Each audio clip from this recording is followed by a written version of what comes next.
에스라서 4장 6절, 7절부터 보시겠습니다. 에스라 4장 7절. 아닥사스다 시대에도 비슬람과 미드르닷과 다부엘과 그의 동료들이 페르시아 왕 아닥사스다에게 글을 올렸으니 그 글이 아람 방언으로 번역되어 아람 문자로 기록되었다. 지방장관 르흠과 서기관 심세가 예루살렘을 고발하는 글을 아닥사스다 왕에게 썼는데 그때 글을 쓴 사람들은 지방장관 르홈과 서기관 심세와 다른 그들의 동료 곧 디나 사람들과 아바삿 사람들과 다볼렛 사람들과 아비세 사람들과 아렉 사람들과 바빌로니아 사람들과 수산 사람들과 대해 사람들과 엘람 사람들과 또 잘 알려진 귀족 오스나발이 데리고 와서 그때까지 사마리아 성과 강 건너편 다른 지역에 살게 한 백성들이었다. 그들이 아닥사스다 왕에게 올린 글의 내용은 이러하였다. 강 건너편에 있는 왕의 신하들이 왕께 보고드립니다. 당신으로부터 우리에게 올라온 유다 사람들이 예루살렘에 와서 반역을 일삼던 그 악한 성읍을 재건하고 있습니다. 그 악한 성읍을 그들은 이미 기초를 보수하고 성벽을 완공하려고 하고 있습니다. 이제 왕께 보고드리니 만일 이 성읍이 재건되고 성벽이 완공되면 그들이 조공과 세금과 통행세를 바치지 않을 것이며 왕실에 손해를 끼칠 것이므로 이제 우리가 왕궁의 소금을 먹으면서 왕께서 모욕당하는 것을 보고만 있는 것이 합당치 않아 사람들을 보내어 왕께 보고드리는 것입니다. 우선 14절까지 봉독에 드렸습니다. 그러니까 이제 성전 재건을 이제 위해서 백성들이 예루살렘에 다 모였고, 그리고 성전의 기초, 이게 지대를 놓고 지금으로 말하면 뭐 바닥 공구리 친다고 생각하면 돼. 그렇게 이제 시작을 하려고 하니까 예루살렘 주변에 있던 나라들이 불안해하기 시작을 하고 또 시기하고 질투를 하게 됩니다. 그러니까 옛날부터 그 예루살렘은 뭐 주변 나라들에게 조공을 드릴 때도 있었지만은 또 조공을 드리지 않고 도전해가지고 전쟁을 치르기도 하고 이렇게 호락호락한 나라가 아니었습니다. 그래서 예루살렘이 만약에 다윗이나 솔로몬 때 같이 재건이 된다면은 주변 나라들은 당연히 속국이 될 수밖에 없고, 그러면 또 조공을 드려야 되고 이 정치적으로 힘든 상황에 엮이게 되지요. 그래서 많은 사람들이 연대를 한 겁니다. 주변 나라 사람들이 연대를 해가지고 그 사람들이 연판장을 써서 이제 쉽게 얘기하면은 이 아닥사스다 페르시아 왕에게 상소를 한 거죠. 쉽게 민원을 올린 거예요. 그러니까 그런 민원들이 올라오게 되면은 뭐 예나 지금이나 그거를 그냥 간과할 수가 없죠. 그리고 한두 사람이 올린 것도 아니고 여러 지역에 있는 사람들이 연대를 해가지고 민원을 올렸고, 그 민원 내용의 핵심은 뭔가 예루살렘이 옛날처럼 성전을 재건하게 되면 다시 파사에게 도전하고 반항하고 전쟁을 일으킬 수도 있다라고 하는 심각한 문제의 명분을 가지고 이 사람들이 이제 아닥사스다 왕에게 조서를 올리게 된 것이죠. 그러니까 이런 것들을 보게 되면은 다 그럴듯합니다. 그러나 어떤 이런 일을 시작하게 된 동기를 알게 되면은 이거 전부 다 이권이구나, 자기들의 이해관계구나. 그러니까 어떤 사건이나 사안을 보는 관점이라고 하는 것은 인간은 천성적으로 주관적이에요. 내 개인의 유익한 중심 또는 국가의 유익한 중심, 그렇게 보게 돼 있습니다. 그래서 말씀을 공부할 때도 보면은 이렇게 객관적으로 성경이 무엇을 말하려고자 하는 성경의 관점, 또 성경을 기록하게 한 하나님의 관점에서 봐야 되는데 거의 80% 이상은 자기중심적 관점에서 편협된 공부를 하는 것이 기본이에요. 그렇기 때문에 우리가 왜 예배를 마치고 나면은 가장 좋은 거는 하나 또 뭐가 있는가? 마치고 나서 좀 이렇게 앉아서 오늘 공부한 거에 대해서 토론을 하고 어떤 것이 이해가 되고 안 되고 그 말이 왜 나와? 이런 것들을 좀 다시 재점검하는 시간들이 반드시 필요한데, 뭐 한국교회 예배의 어떤 형식이나 또는 시간 관계상 그런 것을 못하고 있습니다만은 이제 이 세미나 같은 경우에는 충분히 그런 것을 할 수가 있죠. 어저께도 뭐 1박 2일 동안 뭐 거의 뭐 한 10시간 넘게 공부를 했는데 마지막 끝나고 나면 스스로가 총평을 합니다. 제가 뭘 가르쳐주고 정리해주기보다는 당신들 스스로가 발표하고 당신들 스스로 토론하고 질의응답을 하고 비판을 하고 당신들 스스로가 마지막에 이렇게 딱 정리를 하는데 그때 정리하는 것이 뭔가 하면은 전부 자기가 무엇을 지금 놓쳤다, 무엇이 자기에게 허술하다, 내가 무엇을 잘 못 봤다, 그래서 다음번에는 무엇에 내가 더 치중하겠다. 그게 실질적인 공부입니다. 그러니까 우리가 지금 뭐 공부에 치중하는 교회들이잖아요. 말씀운동 교회들이. 말씀운동 교회들이 공부에 치중하는 것은 좋은데 점검이 안 된다는 거죠. 점검이 안 되니까 그다음부터는 연수 가지고 이제 자랑하게 되고 뭐 이런 여러 가지 부수적인 것 가지고만 얘기를 하지 근본적으로 내가 이 내용을 정확하게 이해를 했는지 못했는지를 판단할 수 있는 채널이 없어진 거죠. 그래서 서울에서도 뭐 심화반도 그렇고 청년들도 그렇고 계속해서 자기들이 발표하고 자기들이 공부해서 자기들이 발표하고 자기들이 토론하고 해결되지 않는 문제를 이제 그 팀의 리더가 또 정리해 주기도 하고 이런 방식을 이제 진행해 가고 있는데 우리 교회도 그렇고 지금 하고 있는데 거의 우리 교인들이 한 3분의 1밖에 참석하지 않죠. 그러니까 그런 걸 제가 뭐 강제성을 띠고 얘기할 필요는 없습니다만은 그런 공부들이 중요한 의미가 있다라고 하는 거.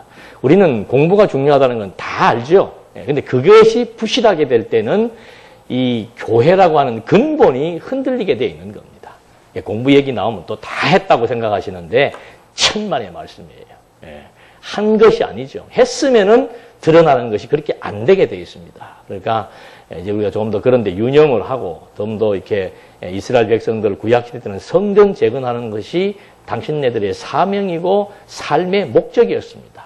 똑같습니다. 오늘 우리도 성전을 거룩한 성전을 재건하는 것이 내 삶의 이유고 목적이에요. 그런 것들을 위해서 정말 이렇게 하나하나 정리해 나간다는 것은 중요한 의의가 있습니다. 근데 이스라엘 백성들에게도 절체절명의 가장 중요한 일, 온 백성들의 마음이 하나로 뭉쳐질 수 있는 일, 그거 흔치 않습니다. 백성들의 마음이 하나로 뭉쳐진다는 것은 흔한 일이 아니에요. 근데 이때는 예루살렘 성전을 재건한다. 거기에 온 백성들이 이의가 없이 다 함께 단합해서 합심해서 일을 시작해서 이제는 뭐 정말 막 고속도로처럼 돌진하는 것밖에 없다고 생각을 했는데 시작한 지 얼마 되지 않아서 바로 방해 공작이 나타난다라고 하는 거. 방해 공작이라고 하는 것도 만만하지 않습니다, 여러분. 방해한다는 것이 뭐 대충 해가지고 하다가 말고 하는 게 아니고 지금 여기서도 방해 기간이 20년이에요. 70년 동안 포로 생활 해가지고 이제 이 땅 밟고 들어와서 한 2년 동안 뭐 준비 작업하고 해가지고 이제 막 초석을 놓고 백성들이 막 찬송을 부르고 기쁨의 눈물을 흘리고 이제는 모든 것이 정리됐다라고 생각해서 깃대를 꽂고 시작하려고 하는데 바로 방해 공작이 시작되는 거죠. 그러니까 이 방해 공작이라고 하는 것은 굉장히 나름대로의 명분이 있고 들으면은 타당성이 있습니다. 그리고 합리성이 있고 사람들이 연대를 하게 됩니다. 물론 그 연대는 나중에 다 흐트러지겠지만은 그렇게 해서 결국은 하나님의 성전 짓는 것을 회파하려고 하는 이런 세력들이 다시 등장을 해서 또다시 하나님의 성전 건축 작업이 20년 동안 이제 완전히 다 슬슬 풀어질 수밖에 없도록 하나님이 섭리를 해나가시는 거죠. 그래서 이런 것들에 대한 의미를 이제 하나하나씩 알게 된다면은 어떤 일들을 진행하는데 방해가 나타나고 회방이 나타나고 반대가 나타나고 모함이 나타나고 정말 지저분한 일들이 발생하게 될 때 우리는 그런 일들이 도대체 왜 발생하는지 근본적인 원인을 하나님께서 우리를 이런 일들을 통해서 더 확고한 믿음을 주시는 것이고 그 과정상에 있어서 그런 일들을 통해서 무엇이 바른 것이고 무엇이 그릇된 것인 것을 잘 판단할 수 있게 해서 하나님의 몸된 교회가 견고히 세워지게 하는 것. 그래서 지금 그럴듯해 보이는 타당성 있는 명분을 가지고 페르시아 입장에서 봤을 때는 너무도 타당한 얘기죠. 이거 또 반기 들면 어떡하나. 그 앞에 있던 왕 고레스는 뭐 사람이 좋아서 그랬는지는 근데 그 사람은 사람이 좋은 게 아니고 여호와에 대한 확신을 가지고 있었습니다. 하나님으로부터 계시도 받았고 그래서 과감하게 유대인들도 풀어주고 각국의 민족들에게 종교를 허락해주고 그들의 문화를 인정해주는 그런 정책을 핀 사람이었고 근데 그 뒤에 후대 바로 뒤에 된 왕 아닥사스다는 그만큼의 어떤 신지식이 결여되어 있었겠죠. 상황만 바라보면은 아이고 이거 자칫하면은 큰일 나겠다. 거기에 사람들이 두려워 떠는 거예요. 그러니까 모든 상황 하나님을 중심으로 이게 하나님께서 섭리해 나가시는 영역입니다. 그리고 이것이 둘러싸고 있는 상황이고 요 안에 내가 있는 거예요. 그러니까 항상 이 왜 거룩한 성전을 건축하는 것에 대한 중요성 우리가 살면서 도대체 우리가 이 말씀을 듣고 안 듣고가 뭐가 그렇게 중요한가 이미 다 배웠던 말씀인데 뭐 한 주간 두 주간 안 들으면 어떻고 6개월 1년 방학 좀 하면 어떨까 우리 아들이 항상 어릴 때도 아빠 교회는 방학을 안 해? 방학을 안 해? 재미없다는 거죠. 학교는 방학을 하는데 교회가 방학 안 하는 이유가 뭐겠습니까? 한번 여쭙고 싶어. 교회는 왜 방학이 없을까? 교회 방학해도 됩니까? 안 됩니까? 돼요? 안 돼요? 근데 왜 방학 안 해요? 한 번도 난 누가 좀 방학하자고 했으면 좋겠어. 날도 더운데. 이 하나님 중심으로 우리가 말씀을 듣고 이렇게 함께 모여서 교회를 이루어 나간다는 이것은 우리 삶의 동력이에요, 동력. 그게 감이 없을 때는 나가봐야 돼요. 교회를 떠나봐야 돼요. 교회를 떠나가서 자기 마음대로 한번 살아봐야, 야 정말, 저도 신학을, 이 공부를 다 마치고, 개척을 해야 되겠다고 고향 부산으로 내려가서 장사를 시작, 돈이 없으니까 장사를 시작해서 이제 한번 개척을 해보겠다고 하다가 점점 왜 이 장사라고 하는 게 이렇게 호락호락하지 않잖아요. 그래서 공부를 게을리하게 되고 그 일에 몰입하고 거기에 빠지다 보니까는 나중에는 영혼이 피폐해지니까 죽고 싶은 생각밖에 안 들어요. 영혼이 피폐해지니까 환경이 어려워서 그런 게 아니에요. 내 정신 세계가 도대체 삶의 의미를 찾지 못하면은 그것처럼 재미없는 게 어디가 있습니까? 내가 살아야 되는 이유가 분명하지 않고 내 삶의 가치가 분명하지 않는데 무슨 일을 한들 그것이 무슨 재미가 있어요. 저는 12월 31일 망년 예배 때 지금도 기억이 생생해요. 그 맨 뒷자리에 들어가서 친구들하고 마지막 망년에 보내면서 한 잔 먹었던 게 얼굴이 저는 술 잘 못 먹어요. 그래서 그걸 벌게가지고 들어가니까 주보 나눠주는 권사님들이 이렇게 보면서 저렇게 주더라. 저 구석에 앉아가지고 펑펑 눈물을 흘리는 거예요. 너무너무 괴로운 거예요. 너무 교회가 그립고 말씀을 듣고 공부하면서 함께 친교하고 나누고 공부하고 했던 그 생활들이 너무 그리운 거예요. 부산에는 교회도 없고 그렇다고 제가 장사하면서 다니면서 뭐 전도하고 할 그런 여건도 안 되었고 그때 그 아픔을 너무도 잘 알고 있죠. 그래서 이 교회가 규모가 작아도 하나님께서 세우신 교회예요. 그래서 이 교회를 통해서 우리가 무엇을 얻어나가는가? 여기 그냥 왔다 갔다 하는 거 아니잖아요. 와서 말씀 듣는 공부, 이 시간은 뭐 기본 시간이죠. 기본 시간. 끝나고 나서 밥 먹는 것도 예배입니다. 이것도 예배고 밥 먹는 것도 예배고 함께 교제하는 것도 예배고 그렇게 해서 서로가 서로를 이해하고 함께 하나가 되어야 이 세력과 싸워 나갈 수 있는 힘이 발생을 하는 거예요. 그러니까 하나님에 대한 지식이 없으면은 여러분 한번 상상을 해보십시오. 70년 동안 죽을 고생하다가 이제 한 2년 동안 풀려가지고 이제 일 시작하려고 그러는데 방해가 들어와가지고 20년을 묶였다. 포기하겠어요? 안 하겠어요? 뭐 하나님, 이런 하나님이 다 있나? 하나님을 바꿀까? 뭐 종교를 바꿀까? 도대체 이게 뭐냐? 하나님이 하시는 일이 이런 과정들을 통해서 섭리해 나가신다라고 하는 거. 조금 더 한번 보십시다. 이렇게 지금 아닥사스다 왕에게 이제 청혼을 해서 이 공사 작업을 중단시키기 위한 회방 작업이 발생을 했는데 17절부터 한번 보시겠습니다. 그러자 왕이 회신을 보냈다. 사마리아와 강 건너편의 다른 곳에 살고 있는 지방장관 르흠과 서기관 심세와 그의 다른 동료들에게 평안이 있기를 바란다. 너희가 내게 보낸 글을 내 앞에서 낭독시키고 내가 명령을 내려 조사하게 하니 그 성읍이 오랜 옛날부터 왕들에게 반역과 반란을 일으켰으며 힘 있는 왕들이 예루살렘을 다스리고 강 건너편의 모든 지역을 통치하면서 조공과 관세와 통행세를 거두어 들였다는 것을 알게 되었다. 이 역사지요.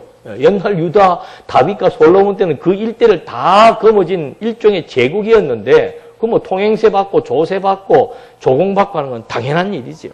이제 너희는 그들에게 명령하여 일을 중단시키고 내가 다시 조서를 내릴 때까지 그 성읍을 건축하지 못하게 하여라. 너희가 이 일을 시행함에 있어서 태만하지 않도록 주의하여라. 어찌 피해를 더하여 왕들에게 손해를 끼치겠는가? 더 강력하게 뭐해라? 제재를 가하라 이 말입니다. 아닥사스다 왕의 서신 사본이 르훔과 서기관 심세와 그들의 동료들 앞에서 낭독되니 그들이 서둘러 예루살렘에 있는 유다 사람들에게 가서 무력을 사용하여 강제로 그들이 하는 일을 중단시켰다. 그러니까 여기 지금 이제 보낸 이 아닥사스다 왕은 고레스 왕하고 무엇이 다른 거예요? 고레스 왕은 여호와께서 한번 보십시오, 여러분들. 그 파사왕 고레스가 여기 지금 역대기 하 마지막 끝에도 나와 있고 에스라서 1장에도 나와 있죠. 이 고레스 왕이라고 하는 사람은 여호와를 아는 사람이에요. 그러니까 여호와께서 유다인들을 고향 땅으로 보내어서 그들이 하고자 하는 일을 하게 하고 모든 지원을 아끼지 마라. 그 여호와에 대한 신인식이 있었던 왕과 하나님을 제대로 의지하고 모르는 왕과는 일을 해결하는 방법이 완전히 다른 거죠. 아니 파사라고 해서 파사왕 고레스라고 해서 그런 생각 못 하겠습니까? 그건 기본적으로 할 수 있는 거예요. 내 속국들의 세력이 강해지면은 나에게 도전할 것이다. 그건 당연한 거 아니에요? 그걸 모르는 왕이 어디가 있습니까? 파사왕은 그런 환경보다는 파사왕은 하나님과의 관계가 있었지. 하나님께서 해나가신다라고 하는 확신.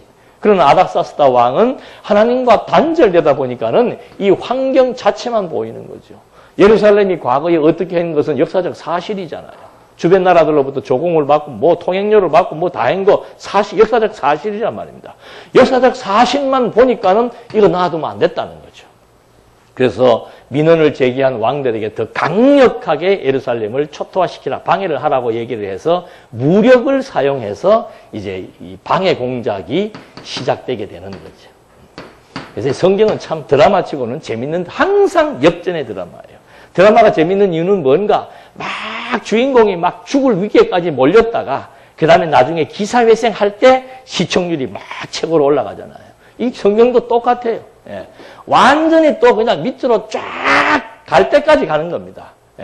잠깐 하는 게 아니에요. 완전히 코가 깨지고 완전히 자포자기하게 만들어 놓고는 생각지도 도저히 일어설 수 없는 여건 속에서 하나님께서 다시 시작하게 될 때 그때 시청자들이 박수를 치는 거 아닙니까? 이게 똑같은 거죠. 하나님께서 섭리에 나가실 때 이쪽으로 이렇게 집어넣는 이유는 뭔가? 나중에 하나님께서 다시 재건 공사를 시작하게 될 때 관중, 시청자들인 자기 백성들이 여호와의 하시는 일을 보고 뭐하게 하기 위해서? 박수를 치게 하기 위해서. 요즘은 그런 거 없죠. 우리 때가 참 재밌어요. 우리는 중학교 때 영화 보러 가면은 단체 영화를 보러 갑니다. 그럼 그때 영화는 전부 반공 영화예요, 주로. 그래서 막 간첩이 나타나가지고 막 독립군들 죽이고 안 그러면 막 국군들 죽이고 해서 막 끌려가다가 전부 긴장해갖고 있다가 요즘 애들은 그런 거 봐도 박수 안 치죠. 우리 때는 순진했어요. 그래갖고 또 누가 나타나가지고 막 공산당을 무찌르면 박수를 있는 대로 막 치고 그러죠. 똑같은 이치입니다. 하나님 왜 이렇게 섭리해 나가시는가? 무슨 일을 좀 해나가실 때 좀 한번 좀 쭉쭉 뻗게 하시면 어디가 덧나시는가? 안 그래요. 성경을 보니까 아브라함도 하나님께서 축복하시고 복의 근원이 되게 하셨다고 약속하시면서 곧바로 보내시는 것이 애굽으로 보내가지고 망신을 당하게 하는 거 아닙니까? 망신당하고 자기 아내를 누이라고 속이면서 부부지간에 남편으로서의 그 존경심이나 신뢰성은 완전히 무너지게 한 다음에 여기를 돌아오게 해서 결국은 거기에서 내가 여호와로부터 지명받은 사람이지, 내가 하나님의 언약의 대상이지, 하나님으로부터 복을 받은 사람이지, 내가 하나님을 의지하고 사는 것이 기본인데 그 하나님을 잊어버렸다. 그럼에도 불구하고 하나님은 내 여건을 그대로, 아내의 태를 그대로 보존해서 약속의 장소로 데리고 온다는 거 아닙니까? 거기로 오니까는 여기로부터 시작해서 이 기간 동안의 일들에 대한 의미가 해석되어져서 거기에서 여호와의 이름을 막 부르고 제사를 드린다는 거 아니에요.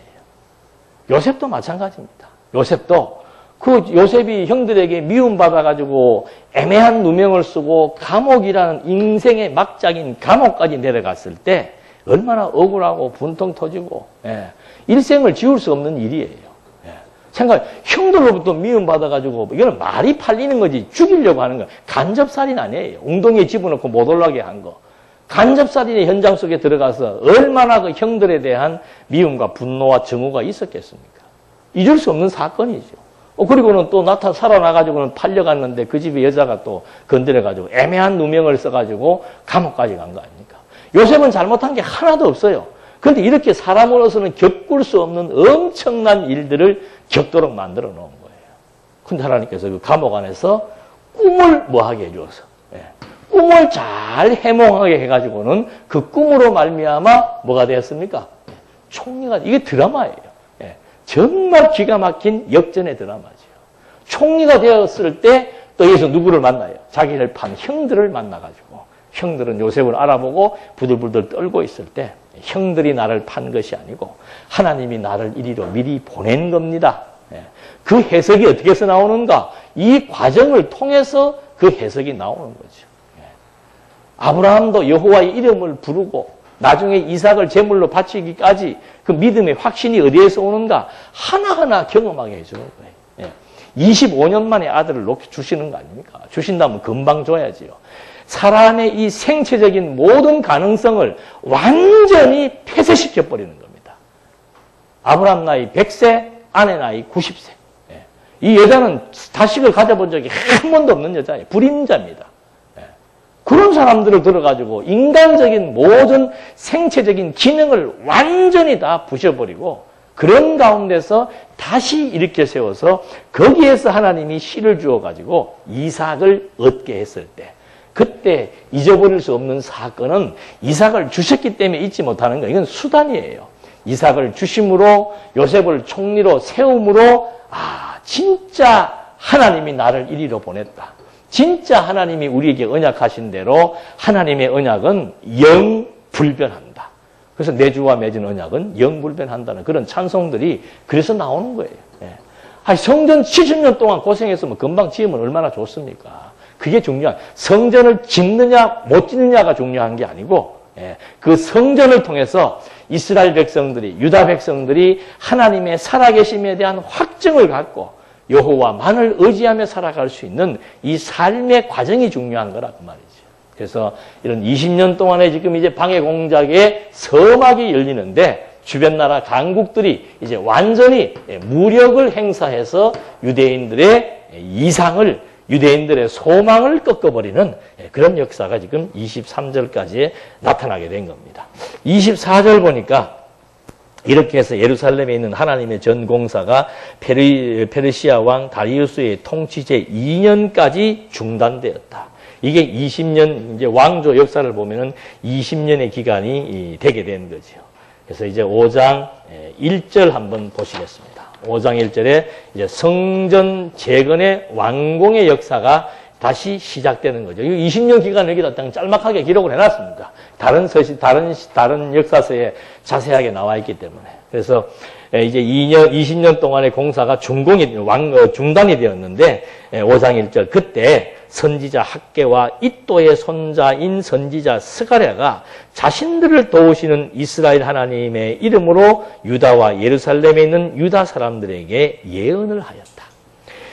그리고 스알디알의 아들 스룹바벨과 요사닥의 아들 예수아가 일어나 예루살렘에 있는 하나님의 전을 재건하기 시작했고 하나님의 선지자들이 함께하여 그들을 도왔다. 그때 강 건너편의 총독 다뜨네와 스달보스네와 그 동료들이 그들에게 와서 누가 너희에게 이 전을 재건하고 이 벽을 완성하라는 명령을 내렸느냐고 물었으므로 우리가 그들에게 이전을 건축하는 자의 이름을 말하였으나 하나님께서 유다 장로들을 돌보셨으므로 그들이 그 일을 다리우스에게 보고하여 회답이 오기까지 그 공사를 중단시키지 못하였다.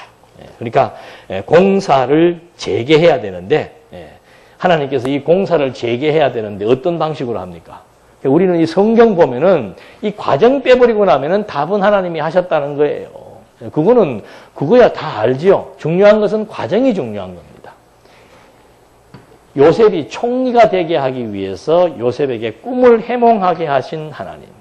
다윗을 왕위에 등극시키기 위해서 사울로부터 엄청난 집요한 죽음의 위기를 맞이하게 하시면서 도망자 생활을 거의 한 17년 가까이 하죠. 오랜 세월을 도망자 생활을 하게 하시다가 나중에 다윗을 추종한, 처음에는 막 온 백성들이 다 다윗을 추종을 했는데 나중에 남은 거는 친위대 한 500명 정도 남았다고 그러죠. 그 사람들과 더불어 사울이 죽고 그 사람들이 같이 힘을 합해가지고 나라를 창건하게 되는 또 계기가 된 것처럼 지금 여기도 마찬가지입니다. 20년 동안 성전이 건축이 중단되다 보니까 백성들이 다 기운이 빠져버린 거예요. 그럼 이 사람들에게 힘을 주기 위한 유일한 방법은 뭔가? 다른 거 아무것도 없습니다. 이게 시편 기자가 나의 힘이 되신 여호와여, 내가 주를 사랑하나이다. 내 인생 살면서 나에게 힘 주시는 분은 여호와 한 분밖에 없습니다. 어설픈 소리로 사람들로 하여금 자기 의지하게 하고 자기 힘 있는 것 과시해서 자기를 의지하지 않으면 손해를 보도록 만들고 이건 완전히 성전 방해 공작하는 거하고 딱 똑같은 거예요. 하나님의 백성들로 하여금 하나님을 의지하지 않고 사람을 의지하게 해서 자기가 마치 하나님처럼, 자기가 마치 통치자처럼, 자기가 마치 군림하려고 하는 이런 방법의 삶이라고 하는 것은 이건 완전히 하나님의 심판의 대상이지요. 그러니까 하나님으로부터 힘을 얻게 하는 겁니다. 하나님으로부터. 그래서 지금 이 이스라엘 백성들이 완전히 넉다운 돼가지고 아이고 이제 성전 대건도 뭐 지겹고 인생살이도 지겹고 재미없는 거죠. 20년 동안 무슨 재미가 있겠습니까?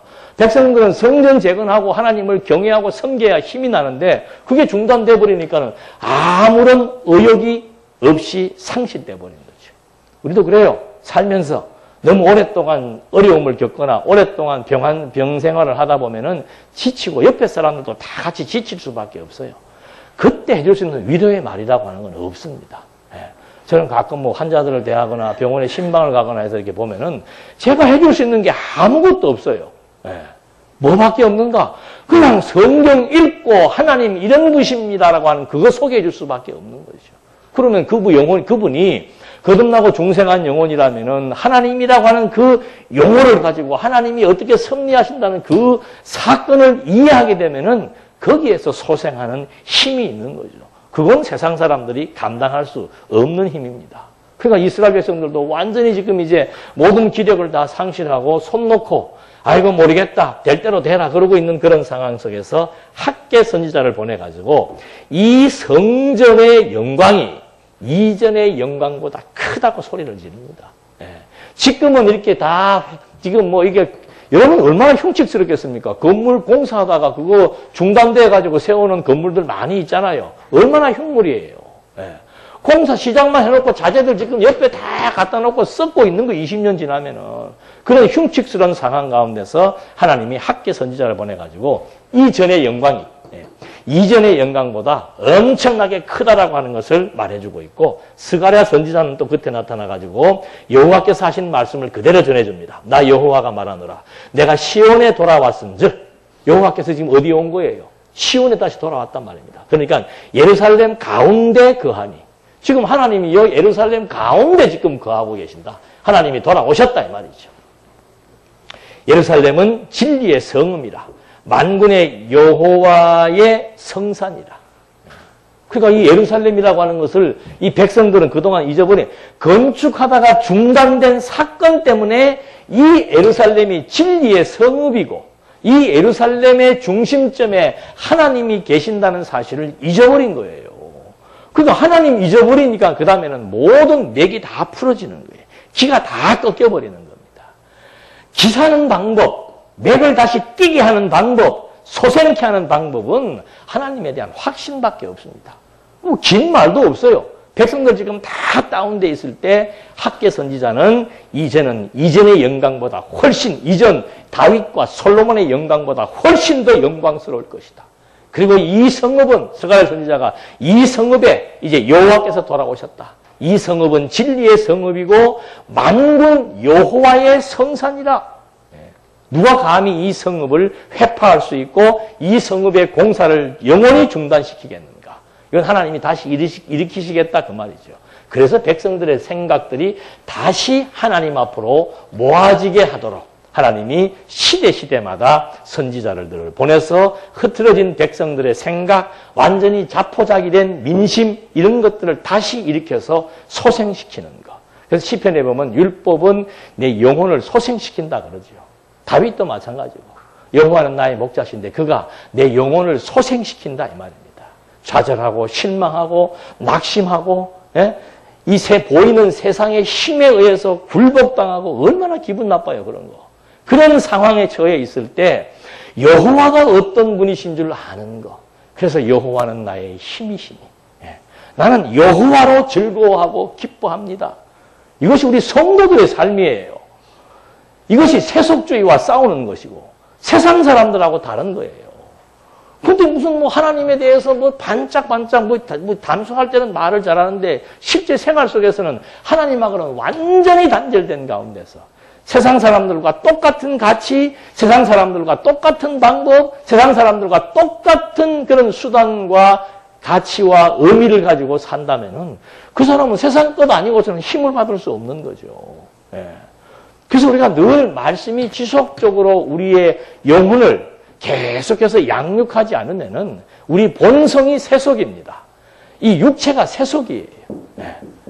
육체가 세속이기 때문에 말씀이 공급되지 않으면은 육체가 요구하고 육체가 생각하는 그대로 이 보이는 세상을 바라보면서 이 세상의 힘에 굴복당해가지고 늘 위축되고 소심해지고 좌절하고 실망하고 생기가 없어요. 생기가.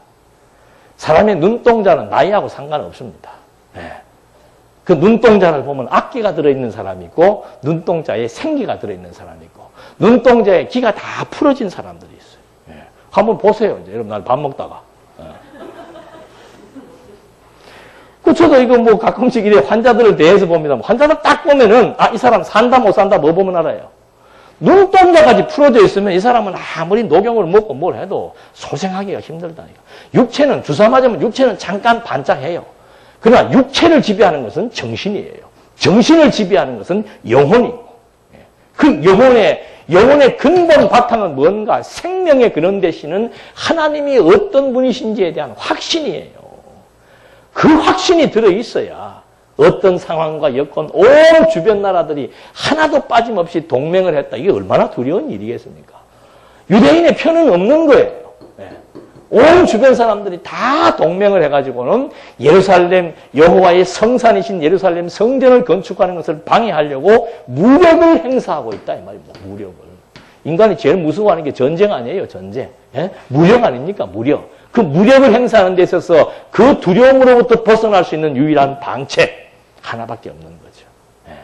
그래서 여러분 우리가 말씀을 듣고 산다 이것은 그냥 이렇게 일반 종교적인 생활 그런 차원이 아니에요. 내 생명과 직결되는 문제입니다. 생명과 직결되는 문제. 내 모든 에너지, 모든 확신, 모든 판단 이런 것들이 여기로부터 주어지는 거예요. 여기로부터 주어지는 거.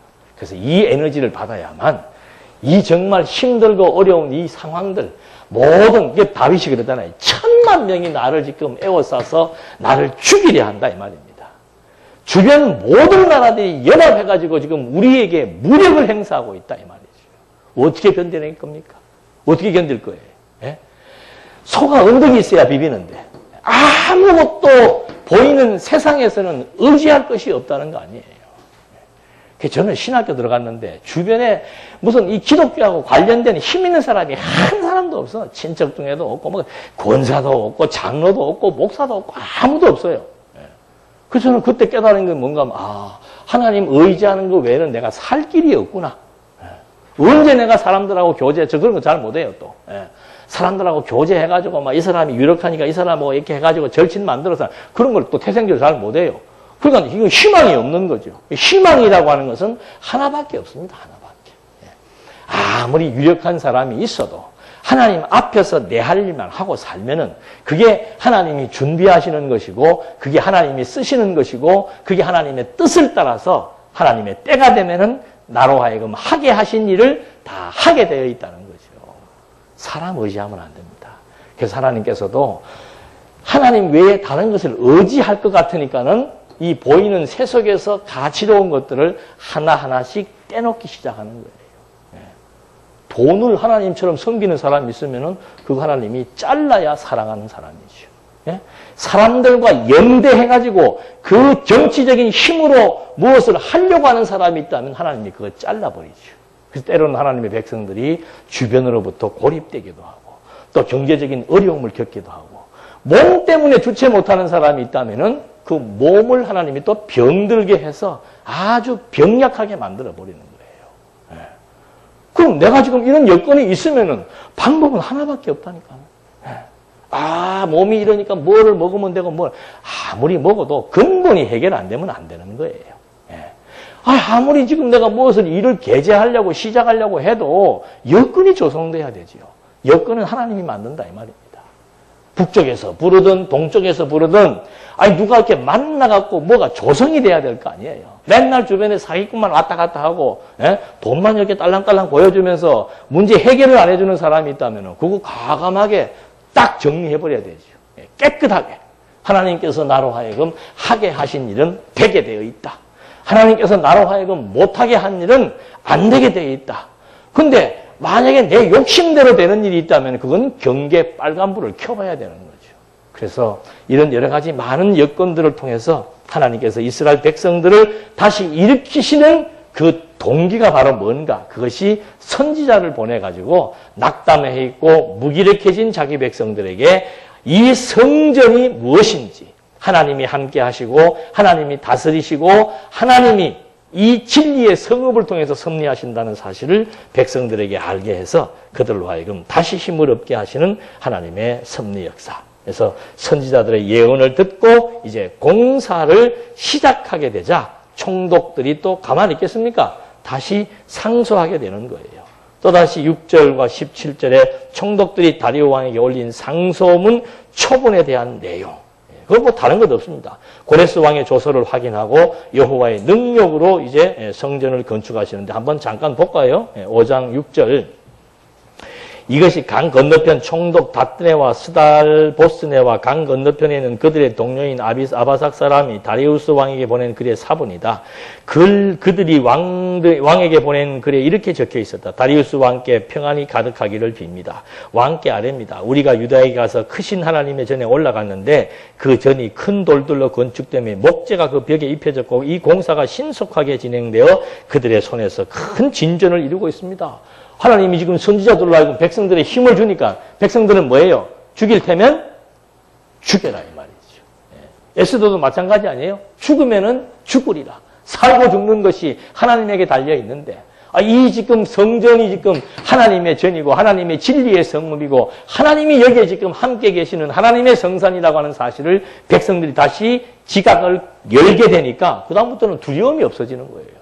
죽일 테면 연합군들 때문에 과거에는 무력 때문에 무서워했지만 지금은 죽인다고 해도 우리는 이 일을 한다. 왜? 하나님의 전이기 때문에. 하나님이 함께 하시기 때문에. 그래서 지금 막 일이 진전되니까는 주변 나라 아까 처음에 상소했던 왕들이 다시 지금 글들을 올리면서 이게 지금 큰 진전이 이루어지고 있습니다. 9절. 우리가 그 장로들에게 묻기를 누가 너희에게 이전을 건축하고 이 벽을 완성하라는 명령을 내렸느냐 하고 또 우리가 그 지도자들의 이름을 적어서 왕께 알려드리려고 그들의 이름을 물었더니 그들이 우리에게 이렇게 대답하였습니다. 우리는 하나님의 종이며 오래전에 건축되었던 전을 재건하고 있다.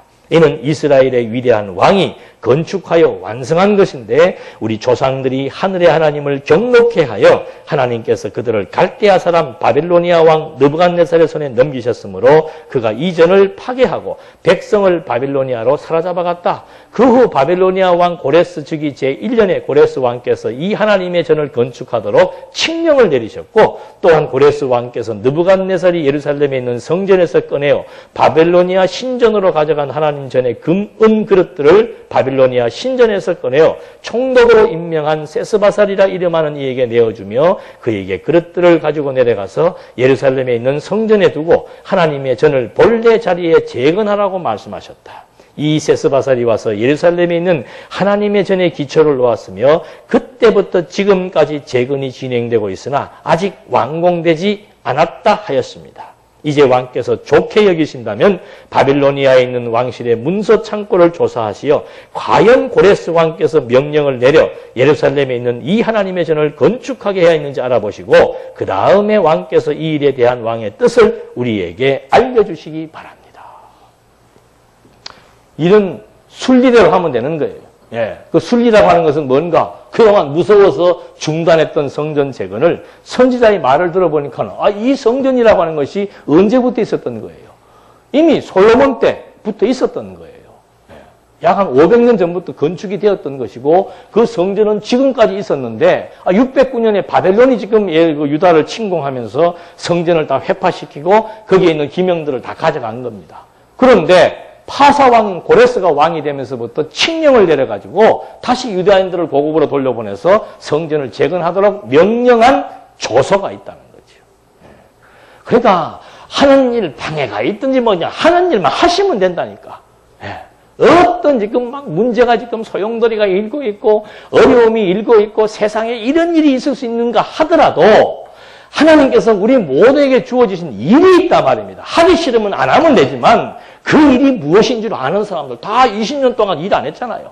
20년 동안 다 낙담하고 손 놓고 구경하고 포기하고 있었지만 말씀 하나 딱 주어지니까 스가랴와 학계 짧아요. 그 말씀 하나 주어지니까는 확신 드는 게 뭔가? 이 성전은 하나님이 짓게 하신 성전이고 이 성전에 하나님이 계시고 이 성전을 통해서 이 백성들과 하나님의 관계가 늘 소통하면서 우리가 여호와를 의지하고 여호와를 경외하며 산 것 500년 역사가 지금 말해주고 있다. 근데 70년 동안 우리가 포로 생활하면서 다 빼앗겼는데 그걸 느부갓네살 바벨론의 왕이 다 창고에 보관하고 있었는데 그걸 파사왕 고레스가 다 가져다가 본국으로 돌아가라고 우리에게 조서와 칙령을 내린 것이 있다. 그거 지금 그대로 얘기해 주는 거예요. 수단 방법 필요 없습니다. 그냥 원칙대로 오늘 주어진 여건 속에서 원칙대로 내게 주어진 일, 하나님이 맡겨주신 일, 그거 그냥 꾸준하게 성실하게 해나가면은 방해하다가 또 흐트러뜨리려고 들어왔다가 무너뜨리려고 공격을 했다가 힘을 가시하면서 억압을 하고 백성들을 어렵게 만들었지만 결국 가서는 이 중앙에서 시작되는 여호와의 힘으로 말미암아 시작되는 그 능력과 여력을 다시 이방들이 꺾고 방해할 수가 없다는 거죠. 그래서 가장 무서운 것은 여호와 의지하는 신앙. 세상 사람들이 감당하지 못한다 그러잖아요. 죽이고 굶기고 때리고 고문을 해도 세상 사람들 같으면 다 무서워 도망갈 텐데 하나님의 백성들은 이것이 하나님이 하신다는 그 확신 가지고 매를 맞고 하나님이 하신다는 확신 가지고 굶고 그 확신으로 죽는 그 믿음을 무엇이 감당할 수 있냐 이 말이죠. 그 힘 때문에 이제 다시 뭉쳐서 다시 백성들이 그냥 막 급진전하는 예루살렘 재건 공사를 시작하게 되니까 이 사람들이 놀래가지고 다시 상소문을 보냈지만 이제 그 다음에 읽어보나 마나요. 그거 있는 거예요. 역사적인 사실이에요. 창고 들어가서 아닥사스다 왕이 창고 들어가서 조서 확인해봐갖고 칙령만 문서만 확인하면은 그 문서는 지금도 똑같습니다. 왕 대통령이 말한 모든 문서들은 다 보관하게 돼 있어요. 그 보관한 문서만 딱 나오면은 이 성전 재건에 대한 타당성, 합리성, 공정성 다 나오는 거죠. 그래서 다시 성전을 재건하도록 섭리해 나가시는 하나님의 섭리 역사. 파사왕 고레스 때 문서를 남겨두었다가 이 문서에 대한 역사적인 배경을 또 이스라엘 백성들 하여금 다 깨뜨리게 했다가 나중에 중단되었을 때 다시 여호와의 말씀을 통해서 하나님의 전이라고 하는 사실을 일깨워주니까 백성들이 다시 힘을 얻고 그 공사에 대한 정당성을 확보시켜주기 위해서 이때 만들어 놓은 문서를 이때 다시 찾아내게 해서 성전 재건의 역사를 이루어 나가시는 하나님의 섭리 역사.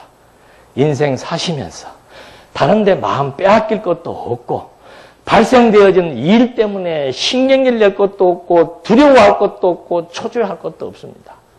잊어버리지 말아야 될 것이 있다면은 내 지금 이 정신, 심령 속에 하나님이 나의 삶과 모든 것을 주장해 나가신다라고 하는 여호와에 대한 확신. 예루살렘 성전이 만군의 여호와의 성산이었던 것처럼 오늘 우리들은 하나님의 전입니다. 우리가 신령한 교회요, 하나님의 전이에요. 하나님의 전인 우리의 중심에 이 내가 지금 바로 하나님의 성산, 하나님의 말씀이 나를 움직여 나가고 그리스도의 생명의 기운이 나를 움직여 나가고 하나님의 그 놀라운 섭리가 나를 통해서 실현된다라고 하는 나의 존재감을 분명하게 다시 확립하게 되면은 이 주변에 이거 어떻게 보면 다 너절한 거예요. 하나님 모르면은 목숨 걸 것처럼 보이지만은 하나님 알면은 너절한 거라 그 말입니다. 주변적인 것들 때문에 마음 깨앗기거나 마음 상할 것도 없고 그런 것들 때문에 서로 시기하고 질투하고 증오하고 잘난 척할 것도 없고 그냥 하나님 앞에서 여호와에 대한 그 힘, 여호와 의지하는 그 힘이 나로 하여금 이 거치고 힘들고 고달픈 세상을 뛰어가고 달려갈 수 있는 그런 저력이 발생하는 이 하나님의 소원 이루어지기를 간구합니다. 기도하시겠습니다. 사도 바울은 하나님과의 관계에 대한 중요성을 깨닫고 바울이 살아야 되는 이유, 목적, 그의 인생관과 가치관을 다시 정립했습니다. 그래서 그는 그가 살아야 될 목표점을 분명히 알았고 또 달려가야 될 길을 확인했고 그래서 일생을 믿음을 지키면서 선한 싸움을 싸우면서 살아왔던 것처럼 하나님 오늘 우리 이 세상을 살면서 하나님 잊어버릴 때 주변의 환경이 너무 거대합니다. 너무 무겁습니다.